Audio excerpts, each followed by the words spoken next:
Hi friends welcomes to delicious home इनकी पार्க்க போற ரெசிபி என்னன்னா தீபாவளி ஸ்பெஷல் தட்டை எப்படி கிறிஸ்பியா ரொம்ப ஹார்டா இல்லாம ஈஸியா செய்யறதுன்னு பார்க்கலாம் வீடியோ ஃபுல்லா பாருங்க அப்பதான் புரியும் அதுக்கு முன்னாடி நம்ம சேனலை சப்ஸ்கிரைப் பண்ணாதவங்க ப்ளீஸ் சப்ஸ்கிரைப் பண்ணிக்கோங்க அப்பதான் வீடியோக்கான ஒரு நோட்டிஃபிகேஷன் உங்களுக்கு உடனே வரும் உங்க சப்போர்ட் ஆதரவு எங்களுக்கு ரொம்ப அவசியம் தேவை நம்ம தட்டை எப்படி செய்யறதுன்னு இப்ப பார்க்கலாம் இப்போ தட்டை செய்யறதுக்கு 1 கப் அரிசி மாவு எடுத்திருக்கேன் 1/4 கப் உடைச்சக்கடலை மாவு எடுத்திருக்கேன் அதாவது பொட்டுக்கடலை மாவு 1 ஸ்பூன் கடலைப்பருப்பை ஊற வச்சு அரை மணி நேரம் தண்ணியில் ஊற வச்சு எடுத்திருக்கேன் அப்புறம் சிறுபருப்பை அதையும் அரை மணி நேரம் தண்ணியில் ஊற வச்சு எடுத்திருக்கேன் பச்சை மிளகா ஒரு 2 பச்சை மிளகா அரைச்சி வச்சுருக்கேன் பச்சை மிளகா நம்ம எதுக்கு ஆட் பண்ணுறோன்னா தட்டையோட கலர் ரொம்ப டார்க்காக ஆகாமல் இருக்கும் அப்போ தான் பார்க்க நல்லாயிருக்கும் நீங்கள் ரெட் சில்லி கூட ஆட் பண்ணிக்கலாம் 1 ஸ்பூன் பட்டர் எடுத்து வச்சுருக்கேன் மிக்சிங் பவுலில் எல்லா இன்க்ரீடியன்ஸும் போட்டு நம்ம மிக்ஸ் பண்ணிக்கலாம் தட்டைக்கு அரிசி மாவு முறுக்கு மாவை கூட தட்டைக்கு நம்ம யூஸ் பண்ணலாம் அப்புறம் இடியாப்ப மாவை கூட நம்ம யூஸ் பண்ணலாம் ஆனால் புட்டுக்கு செய்கிற மாவு மட்டும் நம்ம யூஸ் பண்ணக்கூடாது இல்லை சாதாரண ஒரு பச்சரிசி மாவு நம்ம கடையில் விற்கிதுல அந்த அரிசி மாவு கூட நம்ம யூஸ் பண்ணலாம் நான் கொஞ்சமாக எல்லா இன்க்ரீடியன்ஸும் மிக்ஸ் பண்ணிக்கிறேன் மிக்ஸ் பண்ணி நம்ம ஃபுல்லாக சால்ட்டு பட்டர் எல்லாத்தையும் போட்டு நல்லா மிக்ஸ் பண்ணி வச்சுக்கணும் அதுக்கப்புறம் தான் தண்ணி நம்ம ஆட் பண்ணணும் இப்போ நான் எல்லாத்தையும் மிக்ஸ் பண்ணிக்கிறேன் தட்டை கிறிஸ்பியாக இருக்கும் ஹார்டாக வராது அதனால தான் நான் பட்டர் ஆட் பண்ணுறேன் உங்களோட விருப்பம் நீங்கள் நெய்யும் ஆட் பண்ணிக்கலாம் நெய்யும் கிறிஸ்பியாக தான் வரும் இது ஆயில் ஆட் பண்ணிக்கலாம் நான் பட்டர் ஆட் பண்ணியிருக்கேன் ரொம்ப சாஃப்டாக இருக்கும் ஒரு சில தட்டெல்லாம் கடிச்சா ஹார்டாக இருக்கிற மாதிரி இருக்கும் அதனால ஆயில் அதெல்லாம் சேர்த்து பண்ணுவாங்க பட் பட்டர் ஆட் பண்ணுங்கள் பட்டர் ஆட் பண்ணிங்கன்னா ரொம்ப கிறிஸ்பியாக இருக்கும் நம்ம உடைச்சோன்னா ஈஸியாக உடஞ்சிரும் ரொம்ப ஹார்டாக இருக்காது அதனால தான் நான் பட்டர் ஆட் பண்ணியிருக்கேன் பெருங்காயம் ஆட் பண்ணியிருக்கேன் கொஞ்சம் உப்பு தேவையான அளவு டேஸ்ட்டுக்கு ஏற்ற மாதிரி உப்பு போட்டுட்டு நல்லா மிக்ஸ் பண்ணிக்கோங்க மிக்ஸ் பண்ணுறப்போ நம்ம புட்டு மாதிரி உதிரணும் அந்த மாவு புட்டு மாவு உதிர்ந்தா எப்படி இருக்கும் அந்த மாதிரி இருக்கணும் கன்சிஸ்டன்சி கையில் இப்படி நம்ம பிடிச்சோன்னா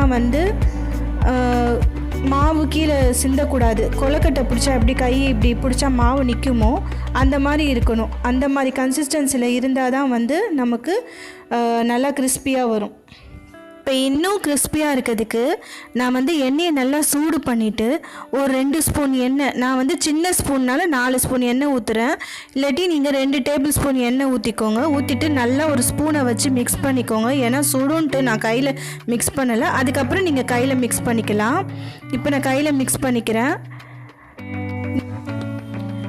இப்போ மாவு பாருங்கள் நல்லா புட்டு மாவு மாதிரி இருக்குது இந்த மாதிரி கன்சிஸ்டன்சியில் இருந்தால் தான் உங்களுக்கு பாருங்கள் நான் கையில் பிடிச்சேன்னா கீழே உதிர்ந்து விழக்கூடாது அந்த மாதிரி கன்சிஸ்டன்சி இருந்தால் தான் உங்களுக்கு தட்டை கிறிஸ்பியாக வரும் இதுதான் கரெக்டான பக்குவம் இப்போ தட்டை எப்படி நம்ம செய்யறதுன்ட்டு பார்க்கலாம் இப்போ நான் கொஞ்சமாக தண்ணி ஊற்றி நல்லா உங்களுக்கே தெரியும் அளவு தண்ணி எவ்வளோ ஊற்றணுன்ட்டு ஒரு சப்பாத்தி மாவு கன்சிஸ்டன்சிக்கு இந்த மாவை நல்லா பிணைஞ்சிக்கோங்க நான் கொஞ்சமாக தண்ணி ஆட் பண்ணுறேன் நல்லா நம்ம தொட்டு பார்த்தா நல்லா சாஃப்டாக இருக்கணும் ரொம்ப ஹார்டாக பிணைஞ்சிடாதீங்க சாஃப்டாக பிசைஞ்சிக்கோங்க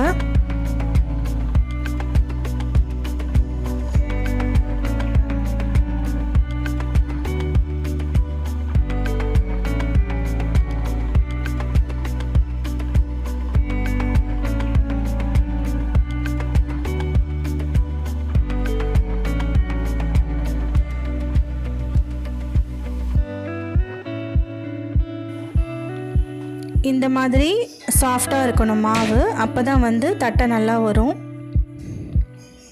இப்போ ஒரு பாலித்தீன் கவர் எடுத்துக்கோங்க ஒரு டிரான்ஸ்பரண்ட்டான பாலித்தீன் கவர் எடுத்துக்கோங்க அதில் நான் எண்ணெயை தடவிக்கிறேன் பெரிய கவராக இருந்துச்சுன்னா அதில் 4-5 தட்டை கூட நம்ம ஒரே டைமில் செய்யலாம் இப்போ நான் எண்ணெய் எல்லாத்துலேயும் ஸ்ப்ரெட் பண்ணி நல்லா தடவிக்கிறேன் அப்போ தான் நம்ம க்ளோஸ் பண்ணி அதை தட்டை அந்த ஷேப்பு கொண்டு வரப்போ ஒட்டாமல் வரும் அதுக்கு தான் நான் எண்ணெய் தடவிக்கிறேன் இப்போ பாருங்கள் இந்த மெத்தடில் செய்யுங்க அப்போ தான் ஈஸியாக இருக்கும் நான் எல்லாம் 5 தட்டை செய்யறதுக்கு 5 மாவை கரெக்டான ஷேப்பில் எடுத்து வச்சுக்கிட்டேன் வச்சுட்டு ரெடி பண்ணிக்கிறேன். அதுக்கப்புறம் வந்து ஒரு சின்ன தட்டை வச்சு நம்ம அமுக்கி வச்சோன்னா ஒரே ஷேப்பில் எல்லாமே வரும், ஈவனாக இருக்கும் பார்க்குறதுக்கு. இந்த மாதிரி பண்ணிக்கோங்க, ஈஸியாக இருக்கும்.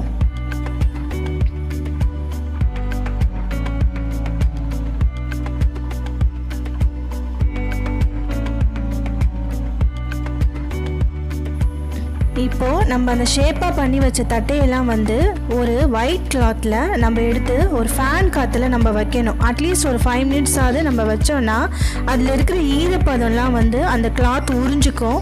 அப்போ வந்து நம்ம எண்ணெயில் போட்டோன்னா நல்லா கிறிஸ்பியாக வரும். இதுவும் ஒரு டிப்பு, இதையும் ஃபாலோ பண்ணுங்கள். ஈஸியாக இருக்கும், ரொம்ப கிறிஸ்பியாக வரும், தட்டை ஹார்டாக இருக்காது.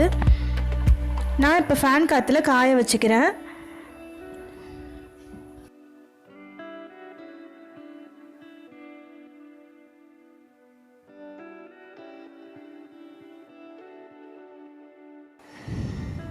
இப்போ எல்லா தட்டையையும் நான் ஒரு துணியில் போட்டுட்டேன். ஒரு ஃபோர்க்கை வச்சு நல்லா ஒரு 2-3 இடத்துல குத்திக்கோங்க. அப்போ தான் வந்து பூரி மாதிரி உப்பி வராது.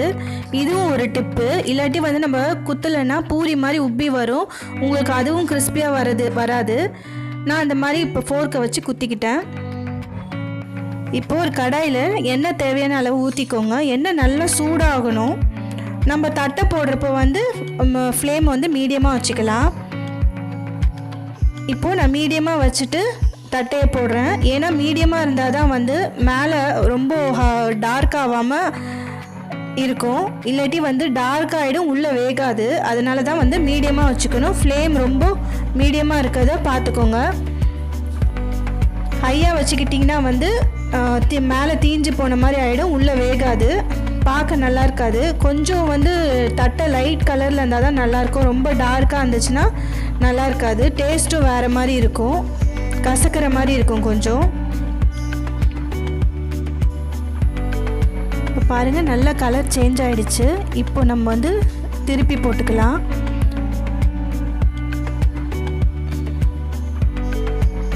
ரெண்டு பக்கமும் நல்லா கலர் சேஞ்ச் ஆனோடனே நம்ம வந்து எடுத்துடலாம்.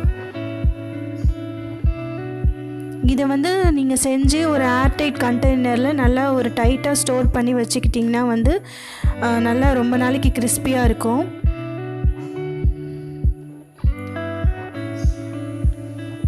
இப்போ வந்து ஃப்ரை ஆகிடுச்சு.